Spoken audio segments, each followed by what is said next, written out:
মাত্রই গাড়ির সামনে জোরে ধাক্কা দেয় একটি পাখি। মুহূর্তেই গতি কমিয়ে দেন চালক, কিন্তু কিছু সময় পরই সামনে দেখা যায় রাস্তা শেষ। তার ঠিক পরে বিশাল এক গভীর খাত। আর কয়েক সেকেন্ড দেরি হলে প্রাণ হারাতে পারতেন গাড়ির ভেতরে থাকা সবাই। অবিশ্বাস্য এই ঘটনাটি দেখে অনেকে বলছেন এটি কোনো কাকতালীয় বিষয় নয়, বরং আল্লাহর পক্ষ থেকে এক অলৌকিক সাহায্য। মানুষের জীবন মৃত্যুর হিসাব যে একমাত্র তার হাতে, এই ঘটনাটি যেন তারই প্রমাণ। শুধুমাত্র গাড়ির গতি কমে যাওয়াতেই তারা নিশ্চিত মৃত্যুর হাত থেকে রক্ষা পেয়েছেন। সামাজিক যোগাযোগ মাধ্যমে ভিডিওটি ছড়িয়ে পড়তেই আলোচনার ঝড় উঠেছে। অনেকেই একে দিব্য হস্তক্ষেপ বলে মন্তব্য করেছেন। কেউ লিখেছেন পাখিটি পাখি নয়, এটি ছিল এক অদৃশ্য সহায়তা।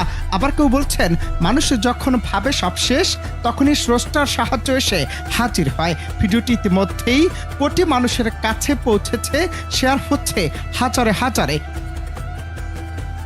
তবে ঘটনাটি কোথায় ঘটেছে এটি এখনো নিশ্চিত হওয়া যায়নি। বিশেষজ্ঞদের মতে কেউ কেউ একে কেবলই একটি অপ্রত্যাশিত দুর্ঘটনা বলে আখ্যা দিচ্ছেন, আবার অনেকের ভেতরে খুঁজে পাচ্ছেন ঈশ্বরীয় রহস্য।